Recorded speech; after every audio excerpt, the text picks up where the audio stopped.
Hello, everyone, and welcome to another episode of Top 5 Saturdays Live with me, Chase Lee, my co-host, Brian Sutfield. That's fucking right. Hey, listen, guys, before we begin, we congratulate Brian on his first week of college, and it makes me feel extremely old because I've been out of college for quite some time now. So Brian is in a new environment, and he will stay in that environment until he either goes back home for the holidays or he switches dorm rooms or apartments. So this is what he's going to look like. He's in a weird, like, Silence of the Lamb, like, cellar. So it's going to work out. You know, it's going to be like a creep atmosphere. So, yeah, welcome to the episode, guys. What we do, if you are new to this show, we take a look at some of the movies coming out on Friday, and we will pick one, honor one with a director, actor, actress, genre, what have you, and we'll make a top 5 list according to that. And the cool thing about the show is that it's live, so we have no idea what the hell's going to come out of our mouth, and we don't know each other's lists. So it's, just surprises galore. It's like a goddamn birthday party up in this joint. So, yeah, so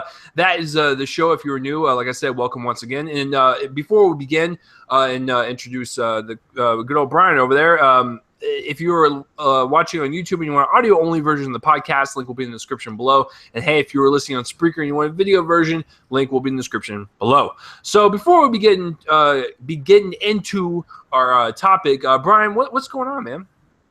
You said basically everything I was going to say. I moved into college. There's a calendar right here. Like every Friday, I'm going to say there's a calendar right here. And people told me you should write down when you have tests and exams and stuff. And I'm like, nah, I got to write down when movies come out every week so I know what to go see, man. Wow. Yeah, I moved in. It's hot as hell in my dorm, but college. Hey, college. So early classes, free food, sort of. Got good pizza. Got good pizza delivered. I mean, it cost me a lot of money, but it's pizza. You gotta try the pizza places around. Yeah, Brian's a straight up savage. Like, he's not using his calendar for good use. He's using it for better use with movies. So, Brian, don't fail any of your test or quizzes because I've done that plenty of times. Like I said, this is Brian's first episode in his creepy Silence of the Lamb cellar. So, Brian, what are we doing this week? Well, I mean, the movie that we're going to be honoring this week is not going to be in the creepy cellar. Instead, it's in the plane. We're honoring Sully this week. So in honor of Sully, we are going to be talking about our top 5 films directed by Mr. Clint Eastwood. Yeah, and we just wanted to point that out. It's not his acting, it's his directing. So all the films he has directed, and he could actually be in as well. But as long as he directed it, then it is A-okay with us. So, I'm really excited to talk about Mr. Eastwood.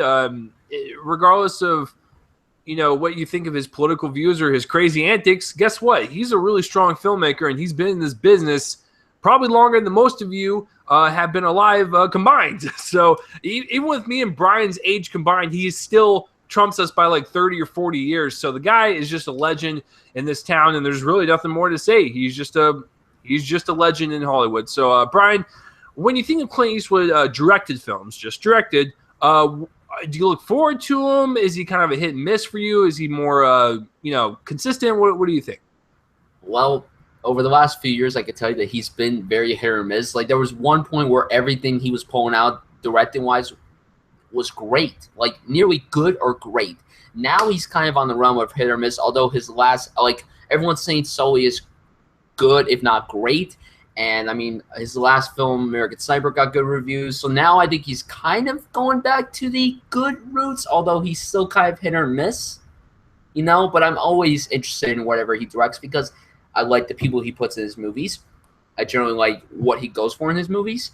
And I've always admired him as a filmmaker. Like, I think he's one of the best actor-turned-directors we've ever had. Yeah, no, I totally agree. And I got to be honest with you guys straight up. I always do every single episode if it's going to be a lighter episode. I've only seen 7 directed Clint Eastwood movies. Hey, that's okay. I've only seen like 9. And I got to be... Maybe I've seen more. I don't know. And I'm going to speak on Brian's behalf because I know for a damn fact it's true. I'm sorry that most of our picks are going to be modern Eastwood.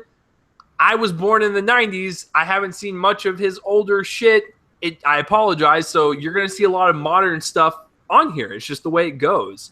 But I contend that, the top 5 that I picked, I really do quite enjoy. And I do think that he has got a lot of strong picks for modern Eastwood versus his older stuff. So yeah, we're going to be talking a lot of modern stuff. So I'm sorry, all of you older listeners that clicked on this. Well, probably you probably already clicked off it because I said fuck. But, if you're still here, I'm giving you a heads up. So yeah, let's not waste any time. And, of course, before we start with number 5, guys, I got my board right here, and I will write down Brian's list, and we will reveal at the end of the episode. Brian, I have to ask you every single week, and I will ask you again this week, what is your number 5 favorite Clint Eastwood directed film of all time? Okay. Well, number 5 Clint Eastwood directed film is one that I talked about on an episode that is no longer published because that episode had crappy audio, if you remember. My number 5 is Changeling. And guess what, ladies and gentlemen? We start out with one in common. That hasn't happened in quite a while where it started off right off the bat. So let's talk about it together. Brian, you go first. Well, I said this when we did that episode on Angelina Jolie, and that episode had crappy audio, but I'll say this again. I think this is the best performance that she has ever given in her career. And I could tell you right now that she, in my opinion, should have won the Academy Award that year, but instead they gave it to... I don't remember. Anyway, yeah, I'm trying to think. Okay, so, obviously, if people don't know what this movie's about, she's a woman. Her son goes missing. There's a lot of crazy stuff that happens. It's really insane. Now, something interesting that I read, Ron Howard was supposed to direct this film, but he got caught in some schedule issues, and then Clint Eastwood came on. I can tell you right now, Clint Eastwood did a pretty good job directing this film. I think this might be one of the best performances he's gotten from his actors. I think this is the second best female performance he's gotten. We'll get to the best one later on in this episode, but I gotta tell you, this is a compelling movie. I like movies like this, and the thing is, it's engaging because of Angelina Jolie. If she wasn't in this movie, I don't think the film would be as compelling. And Angelina Jolie's kind of a not-so-big actress in my book, but she owned it in this movie. She was amazing. You saw the character that she played. You did not see Miss Brad Pitt. You saw the character that she was playing, and that was the beautiful thing about this movie. Really, really dig this movie. It's a great film. I think it's on Netflix if anyone's interested. So, yeah, Changeling, my number 5. Yeah, I agree. Listen, that was one of the first movies I remember where I was like, Angelina Jolie's got it. She's actually got real, legit acting chops. And the thing I like about Eastwood movies, I'm sure we'll get to, plenty of ones on my list. He's really great at capturing eras and time periods. And Changeling is one of them. Brian, I forgot, is it the 50s or 60s? 50s. 50s. So Eastwood's really good at, like I said, capturing just from costume design, art direction. It just makes you really feel like you're in that era. And I think what really made this performance work the best is that Angelina Jolie has 800 kids with Brad Pitt, so she's really good at being a mother. So I really think that kind of came over into her performance, and you really believe that her son was missing, and she was hysterical, and you were trying to figure out where is this kid at, and what's wrong with her mentally and stuff. So I thought it was really fascinating and stuff. And like I said, since it's in a different time frame, it was really interesting to see how people reacted to these types of missing children, crimes or whatever and stuff. So, because it is very different from modern day in 2016. So on how police reacted and how people reacted towards parents and stuff. So I thought it was a really nice little thriller and stuff. And having Ron Howard direct it, I don't know how that would look, but then again, Ron Howard knows how to do time era movies or different eras as well. But I think Eastwood directing this, it's a very nice start to the list for sure. So yeah, we're gonna go with Changeling. So wow, that was a fast one since we both had it. Let's see if we. The person that won that year was Kate Winslet for The Reader. I don't know who I would have picked. I did not see The Reader, but I love me some Winslet. So The Reader is boring, but she is amazing in it. Yeah, no, you have the list up, right? Yes, sir. Who else was nominated? Anne Hathaway for Rachel Getting Married, which is fucking great. Okay. Melissa Leo for Frozen River, haven't seen it, and Meryl Streep for Doubt, a movie I really, really like that one a lot. I haven't seen 2 of them, but I can tell, or 3 of them, and I can tell you right now that that sounds like a strong list, because the other one that I did see was Brian, who was the last one? Doubt, Meryl Streep. Yeah, Meryl Streep in Doubt. Dear Lord, you want to watch some creepy ass like priest movie, you know, with molestation as like the core theme of the movie. That one's a really creepy one, but it sounds like from that entire list, it was a strong year. So yeah, so it seemed like it was a tough race to beat. So moving on to number 4, Brian, take it away. My number 4 is probably high on many people's list. I don't know if it's on your list because I don't know if you ever seen it. My number 4 is Unforgiven. Okay, so here's the deal. I've said this many times and I'll say it again. I'm not the biggest Western fan. I'm just not. I like them quite a bit, and it takes a really special Western to like really kind of win me over. For instance, when you take a spin on it, like the Hateful Eight, I love that stuff. As far as like traditional Westerns, like an Unforgiven or like a Tombstone or 3:10 to Yuma or Magnificent Seven, I think they're really good movies. I'm not like the biggest fan of them, and so I just think, obviously I'm telling you guys this right now, it's on my list, but I'm just not that big of a fan of Westerns personally, and that's why I couldn't put it on there. But hey, listen, won Best Picture and won a lot of Academy Awards that year, so I mean, there's a reason why Brian has it on his list.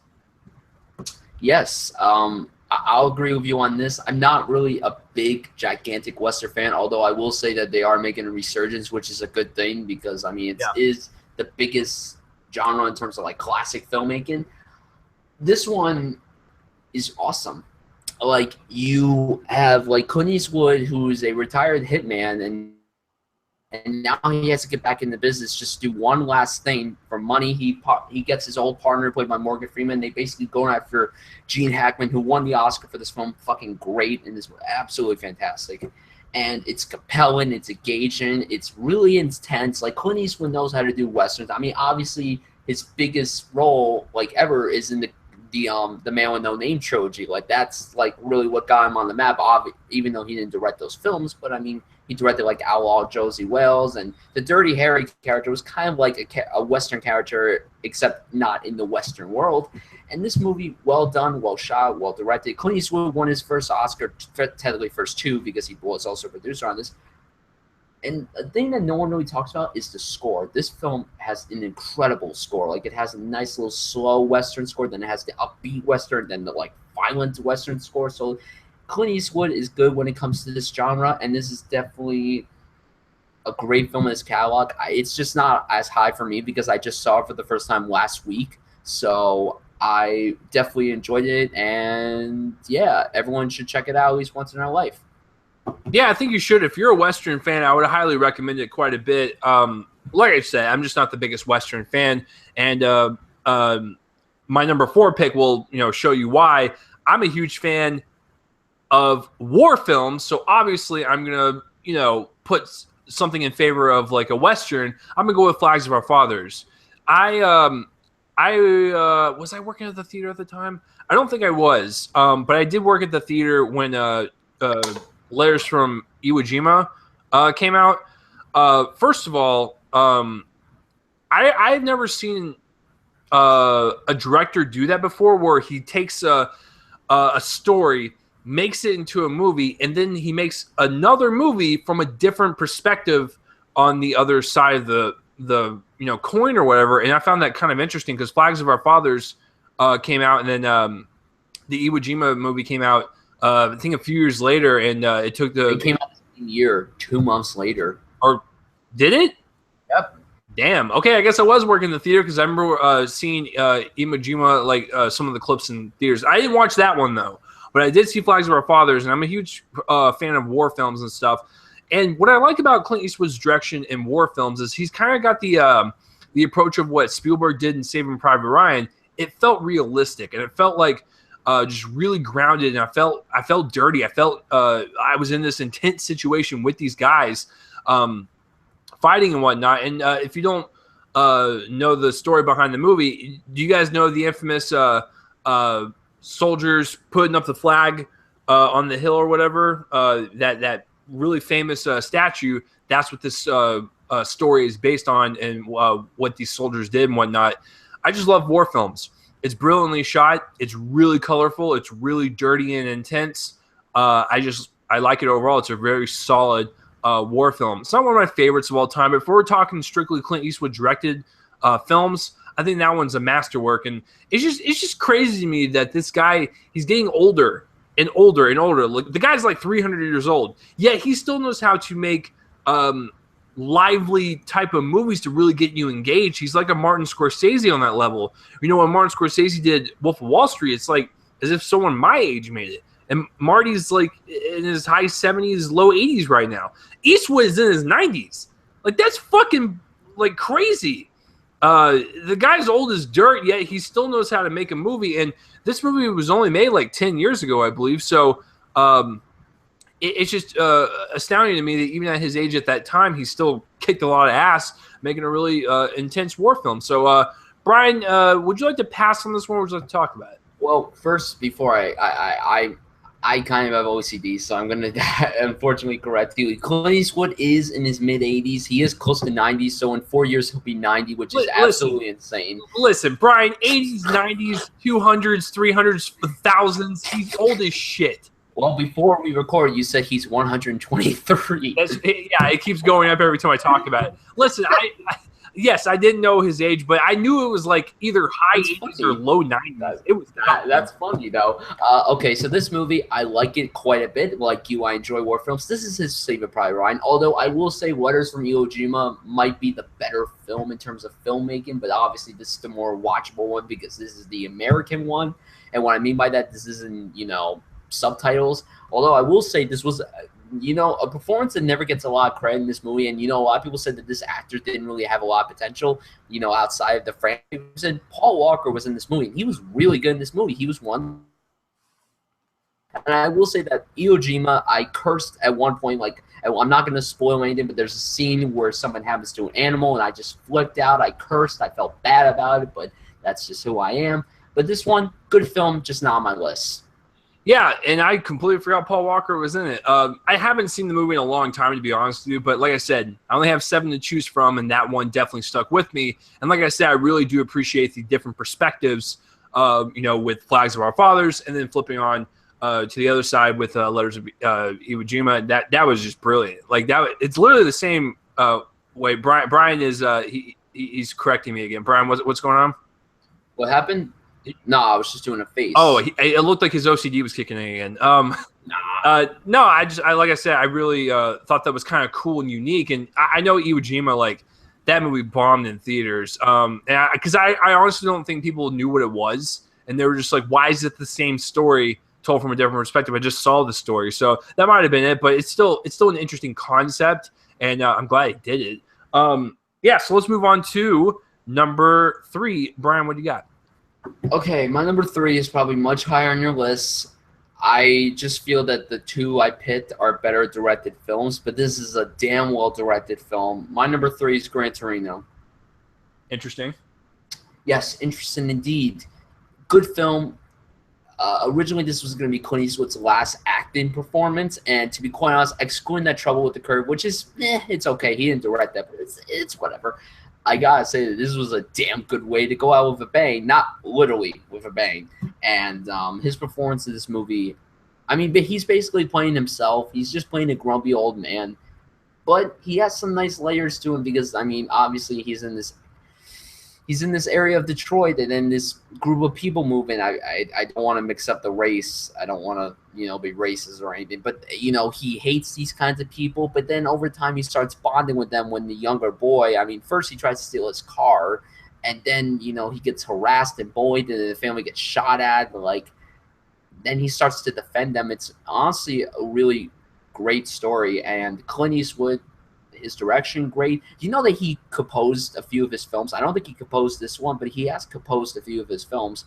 And I gotta say, this was very well directed. It kind of got overlooked at the Oscars because Changeling did come out the same year. So, when you have 2 Clint Eastwood films at the same time, not one of them's going to get the more recognition than the other one's just going to be put to the side. But I gotta say, pretty damn good film, just not super high on my list. It's the second best film he's directed in which he's acted in. I'm gonna pass, but I do agree with your comments and stuff. So my number 3 I'm gonna go with one that's probably gonna be Brian's number 2. we basically just switched them, and I also just spoiled my number 2. I'm gonna go with Million Dollar Baby. I as a boxing film, that's a really well done boxing film. It's a great underdog story with Hilary Swank in the lead role. She won the Oscar that year. I love Clint Eastwood as the coach, Morgan Freeman as the gym owner. I actually took in that movie to my lighting class, and I actually explained a few scenes on how they were lit and why they were lit that way, because I was so fascinated with kind of like the gritty kind of darkly lit lighting in the film and whatnot. And that's the thing with Clint Eastwood. Like, I cannot believe, as old as that guy is, the guy knows how to shoot a movie, like still, like to this day. But yeah, Million Dollar Baby, great boxing film, very emotional. That ending will kill you emotionally. Your heart will die. It will jump out of your chest and go crawl underneath your bed. It is that intense. It's definitely one of the more emotional boxing films I've ever seen. It just as a really well-acted boxing film, it's great. And I would recommend it to anyone that loves that genre of filmmaking. It's shot well. It's acted well. It's directed well. What more can you say? Million Dollar Baby, great-ass boxing film. Brian, I'm going to go ahead and talk a little bit more. Pull up who were the Best Picture nominees that year. Because I remember when it winning, I was actually surprised because I didn't think it had a shot. Because I remember its competition. I could have sworn, a couple others might have snuck in there. But I was really surprised at what it won. Brian's got the list right now. Okay, obviously Million Dollar Baby won Best Picture. The other nominations were The Aviator, fucking awesome. Finding Neverland, fucking awesome. Ray, fucking awesome. And Sideways, a cinematic masterpiece that no one ever talks about. Yeah, to be honest with you, I actually, because I was really high on Scorsese back then, I still am now, but back in the day, I was just like, yeah, he's probably gonna win for The Aviator, and then bam, no, it was Million Dollar Baby. So, yeah, that's actually a really strong Best Picture list, and I can't believe Million Dollar Baby swooped in there. So, good for it. Yeah, there's really nothing more to say. I'm assuming it's higher on your list, so I'll stop talking about it. So, Brian, yeah, you're gonna pass on it. So, what is your number 3? Or no, wait, wait. You already did number 3. I'm an idiot. So, Brian, all right, we're getting into our top 2. Now, I know for a fact that Brian will have Million Dollar Baby in there, and I also think we're going to have another one in common. I'm not going to say which one it is, but I think we might. I'm gonna call it. I think we have the same number 1. I think we do. I'm very confident, like 100%, like 100.1% confident. I'm actually over the bar. I think we have the same number 1. So, Brian, what is your number 2? Million Dollar Baby. I'm probably right. All right, so Brian, explain yourself why that is your number 2. You know I love boxing films. You know that my favorite boxing film of all time is a true underdog story. This one is Clint Eastwood's Rocky. It's his Rocky, and you brought up the performances. Hilary Swank, this is one of the best performances I've seen from an actress this entire century so far, and I don't understand why she just didn't really do much after this. I love Hilary Swank so much. She's one of the few actresses who's won every Oscar she's nominated for. She's been nominated twice, and she won both times. Boys Don't Cry in this, come on, Hilary, get back onto the field. Come on, girl. And, Morgan Freeman finally won his Oscar for this, so, yeah, great film. I mean, Clint Eastwood, I don't train girls. And, he starts to bond a great, father-daughter relationship with Hilary Swank's character. And it's really great. The box sequence is very well done. And, the last 30 minutes, technically the last third act of this movie is the most heartbreaking third act I think I've ever seen in any film ever. And, I'm not going to spoil it because there are people out there who still haven't seen this movie. It's just super depressing. The movie starts off the movie's not happy or anything. It's not sad at first, but then it gets I'm like, Clint, what the fuck, man? Why do you have to do this, you old motherfucker? Please. And it was a beautifully told underdog story, and this time it was told from a girl, and it was really great. I love Million Dollar Baby. I think it's one of the best boxing films. I honestly could watch the movie over and over again, never get bored. And what I mean by that is it's because of how good of a film it is. And yeah, and you brought up the lighting. I agree. The lighting is very interesting in this movie. And the score, Clint Eastwood scored this. Pretty fucking good score. Love this film so much. Yeah, bringing up boxing films, I realize that boxing films typically have the same tropes. You have a boxer. There's something about him, whether he has a disability or whether he loses his first fight, an underdog story, comes back up and beats in the last fight or whatever. There's always a different type of hook for boxing films.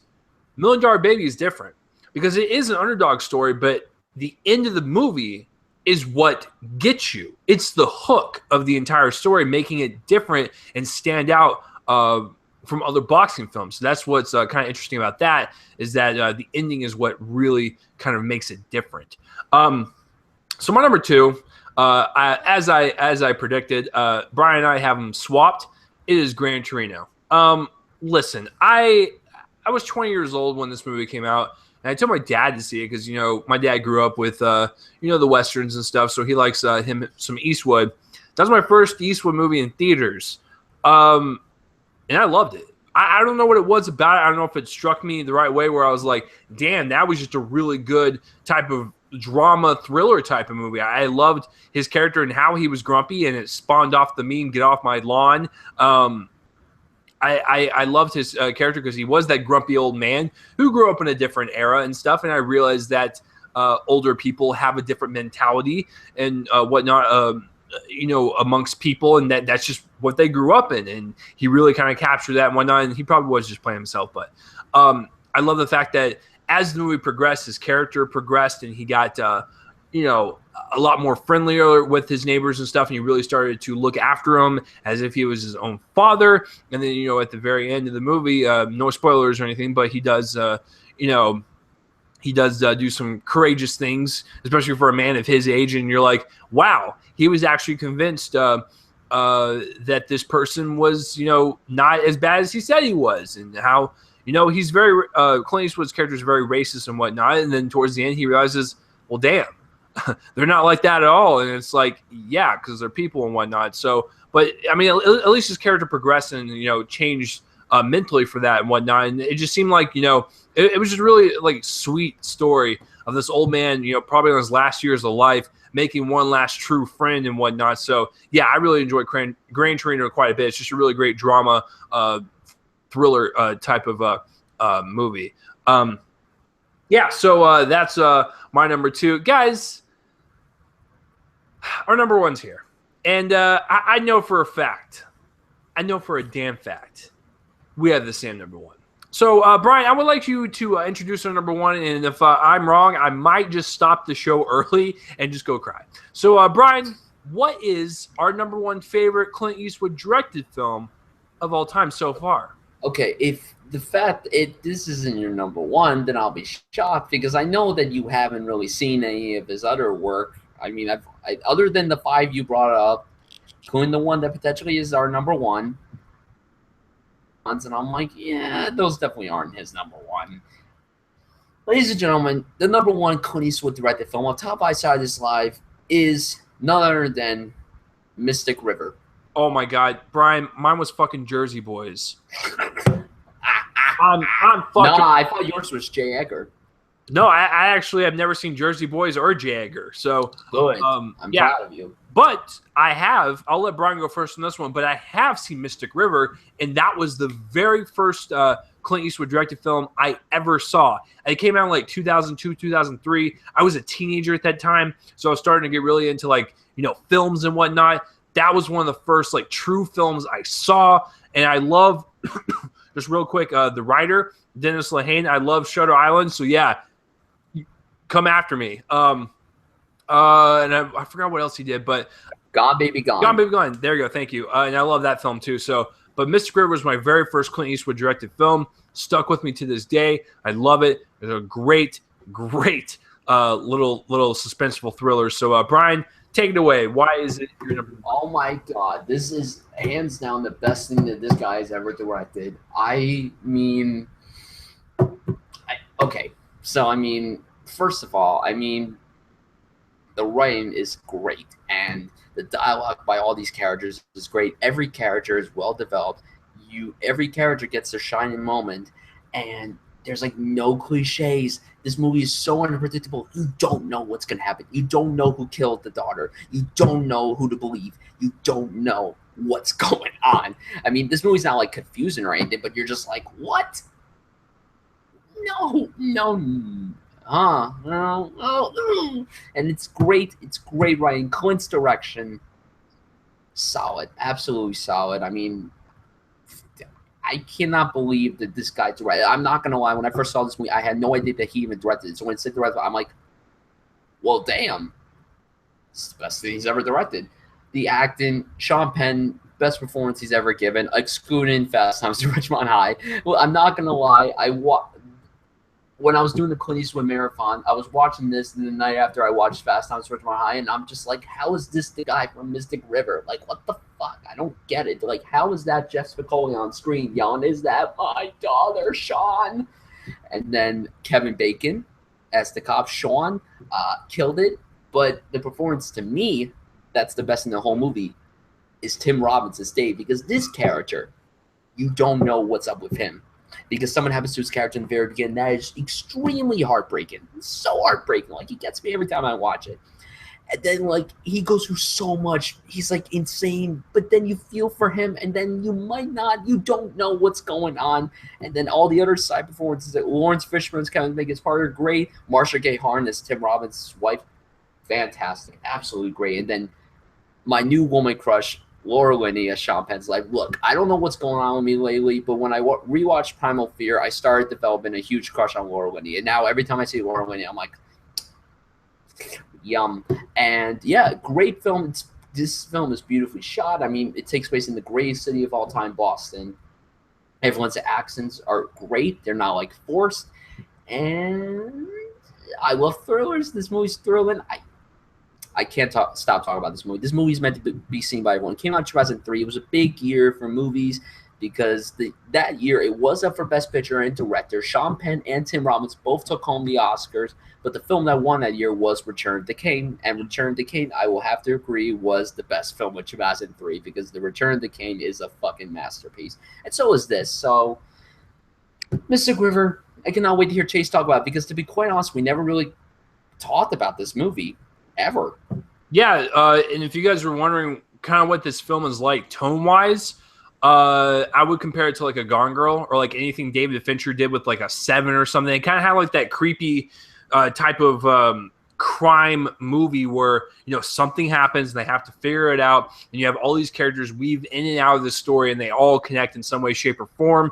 That was, believe it or not, my first ever real performance of Sean Penn, excluding Fast Times at Ridgemont High. I watched that when I was a kid, but when I was a teenager and I watched Mystic River for the first time, that was my first like real performance and first ever performance from a Sean Penn, like I said, besides Fast Time.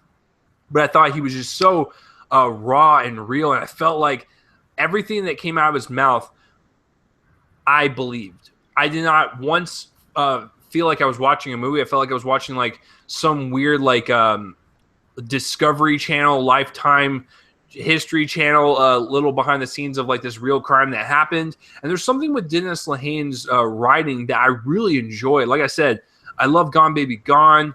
I love Shutter Island as well. He has like this really cool like mystery suspense kind of tone about him, and he's always like throwing these curveballs at you and you don't know what's going to happen. And I think that's the best way to describe his movies and stuff.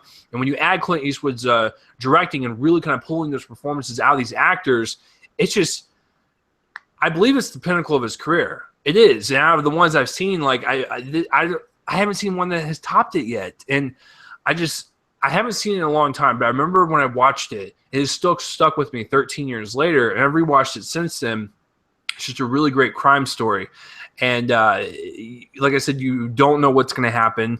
It's just a great ride from start to finish. Sean Penn gives a great performance. It's shot so well and so beautiful, so rich in color, even with this drab situation happening around them. It's a great, great little thriller. So, yeah, Mystic River is our number one. So, yeah, look at our list, guys. Besides Unforgiven and Flags of Our Fathers, guess what? We have the same ones because me and Brian are young, and we went with more of a modern pick. But I want to ask you guys that.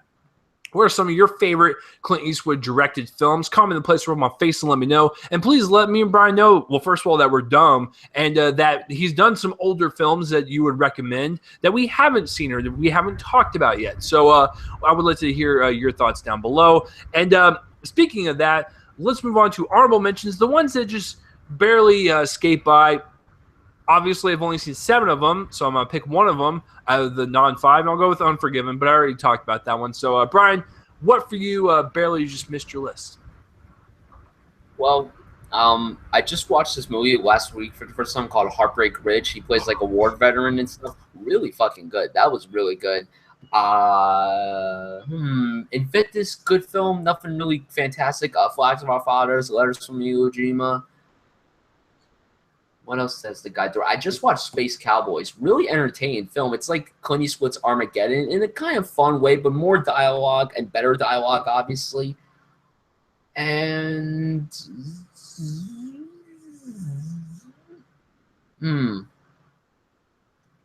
yeah, that's it. That's it for honorable mentions. Yeah, I mean, it's kind of slim pickings over here. So I've been waiting to talk about this movie all fucking episode. Dishonorable mentions. I know what it is. Here we go. I know what it is. I'm gonna tell you right now before we get into it. It's not in the honorable or dishonorable mentions because I just found the movie to be it was whatever. I will admit this. I'll say this. First time I saw it, I thought it was good. Then I watched it again and I'm like, it was fine. The actor in it was great. It was well shot, but unfortunately, overrated. Because the kids I'm not gonna lie to you, dude. The kids my age were so hyping this film. It was so annoying after a while because they're like, oh my God, this film is fantastic. No, that's not true. The best film that year was, I don't want to say it yet because then people will know what film Chase is talking about. But I just want to say, I didn't hate it. I understand why some people hated it. But I can tell you right now, I don't hate it. I think it was the most overrated film that came out that year, even though the critic reception wasn't super high. It's like in the mid-70s, so it's not super high. It's kind of, it's all right. But, yeah, go ahead, Chase. All right. It's American Sniper. And I remember when I walked out of this movie, I just disliked it from start to finish. But I will say this. It is shot well, and Bradley Cooper does give a great performance. With that being said, this story sucked ass. I'm going to tell you guys this right now. I neither fall on the right or the left. I am not a Republican and I'm not a Democrat. I realize that Clint Eastwood is a hardcore Republican, and that's fine. I don't really care about your politics. However, when it bleeds into your movies and it's like 100% bias all the way to the right, it does not make for a great experience. This movie was so pro-war and pro-America, it almost made me sick. Like, I realized that this person is a real-life person, and what he did was he killed a lot of people. That's fan-fucking-tastic. I would have liked to see more of the psychological aspects of Chris Kyle's character and not just glimpses of it and then go back to the war scenes. You can show the war scenes, that is fine, but you got to find a balance. And the fact that the movie ends and then the credits start rolling and then like the end of this actual story, Chris Kyle's life, it's just kind of explained over like some text and stuff, and like we didn't really get to see it, and it's just like it was just so pro-war and so right-wing. I was like, what the fuck? Can we please find some balance in this thing? Like I said, you can call me a liberal pussy all you want, but I'm telling you right now, I do not fall on the right nor the left because there are problems on both sides. But when you show a bias for one side, it's going to stick out like a sore thumb, okay? If you show balance in your films and you show both sides, I am totally down for that. Show an anti-war thing in the movie. Show why what he did could be considered awful. The guy killed like a lot of fucking people, at the hands of his sniper. And, it does show glimpses of how it can affect him psychologically in his home and whatnot. Why don't you explore that a little bit? That would have been great. So show the war, show pro everything, then show anti-war. I would have loved to see a balance like that. I probably would have loved it even more. But as of a film that stands by Clint Eastwood, directed, it's definitely my least favorite one he's ever done. So, yeah, Brian, what are some of the ones that you just absolutely hate? Let's see. Hereafter, boring as hell. I never saw that one. Visually beautiful, but incredibly, incredibly boring. Then we get to my most disappointed film he's ever directed, Jersey Boys. Chase knows that I'm a big musical fan. He knows that I love the musical to death. And by the way, it's closing in January, so if you haven't seen it, if you're in New York, please go check it out because great story, Frankie Valli, amazing story. Unfortunately, the movie wasn't well executed enough because it tried to focus too much on him instead of the group itself.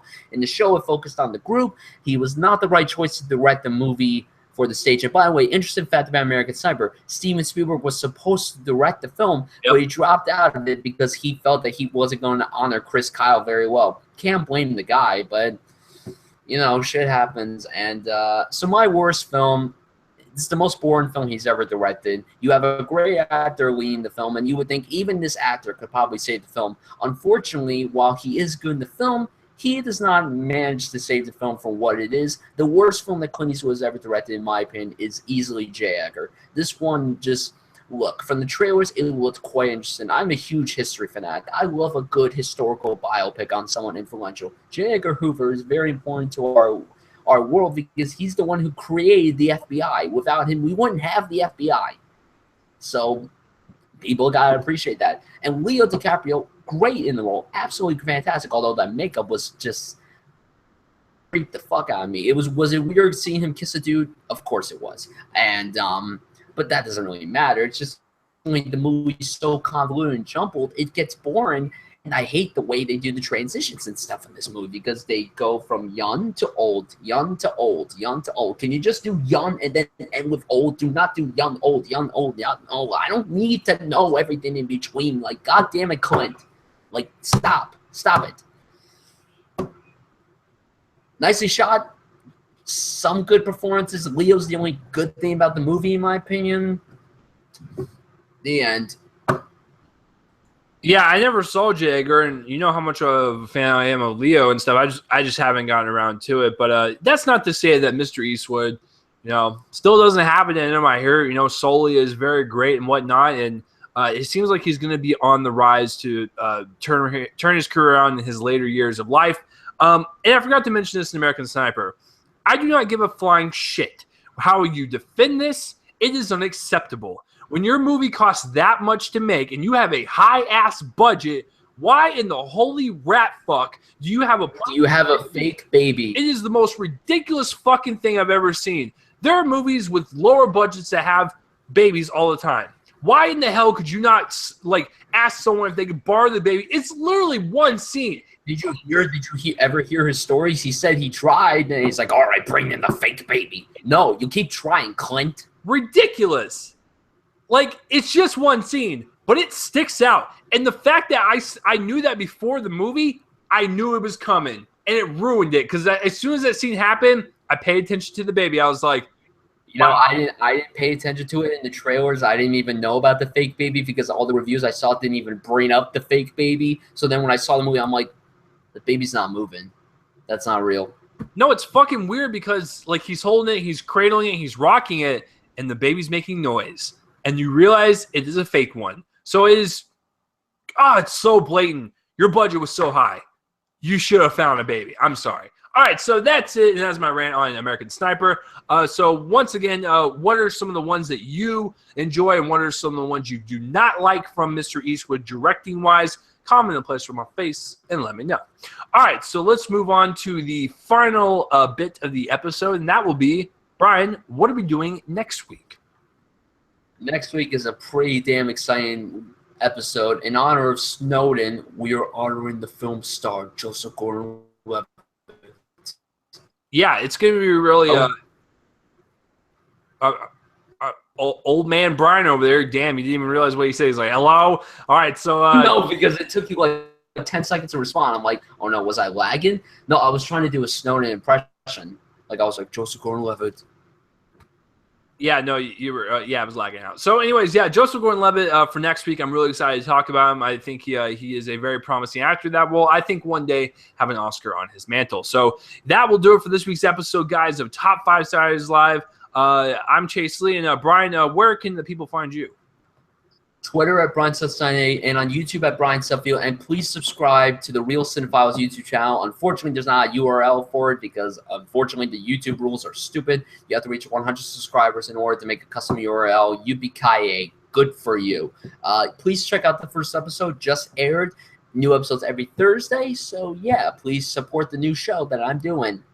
Yeah, go check it out. Took a look at take a listen at the first episode, and it was really good. So check it out. If you guys want to follow me on Twitter, it's at Real Chase Lee. Subscribe to my YouTube page, and all that link will be in the description below for everything that we have talked about, including Brian's stuff. And the intro and outro music is done by my friends band Fervent Roze. Check them out. They are always a good band. So that will do it this week for Top 5 Saturdays Live. I'm Chase Lee. I'm Brian Sutfield. That's fucking right. And we'll see you guys next week for Top 5 Joseph Gordon-Levitt films. Peace out, everyone. Get off my lawn. That was like a mix between Batman and Clint Eastwood. All right, we'll see you guys next week.